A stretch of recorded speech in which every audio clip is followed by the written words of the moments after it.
চলতি বছরের মাধ্যমিক স্কুল সার্টিফিকেট এসএসসি পরীক্ষার সময়সূচি প্রকাশ করেছে ঢাকা মাধ্যমিক ও উচ্চ মাধ্যমিক শিক্ষা বোর্ড। সূচি অনুযায়ী পরীক্ষা শুরু হবে আগামী ২১ এপ্রিল ২০২৬ ইংরেজি।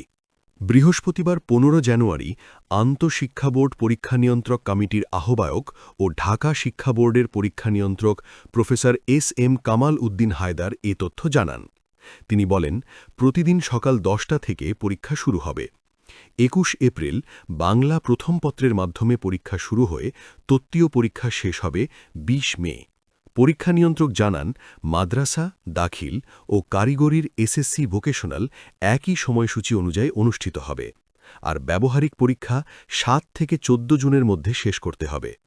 এবছর সূচি অনুযায়ী বাংলা দিয়ে শুরু হবে এবারের পরীক্ষা। এরপর হবে ইংরেজি ও তথ্য প্রযুক্তি।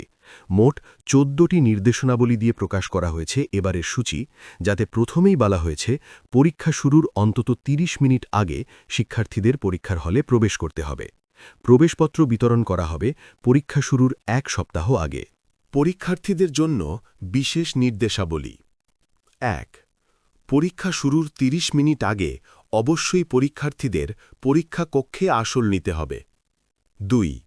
প্রথমে বহু নির্বাচনী ও পরে সৃজনশীল বা রচনামূলক বা তত্ত্বীয় পরীক্ষা অনুষ্ঠিত হবে এবং উভয় পরীক্ষার মধ্যে কোনো বিরতি থাকবে না। ৩.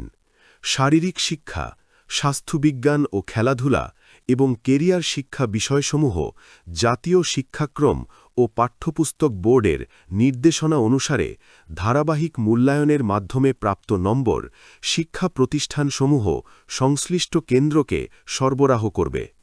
সংশ্লিষ্ট কেন্দ্রে ব্যবহারিক পরীক্ষার নম্বরের সঙ্গে ধারাবাহিক মূল্যায়নে প্রাপ্ত নম্বর বোর্ডের ওয়েবসাইটে অনলাইনে পাঠাতে হবে।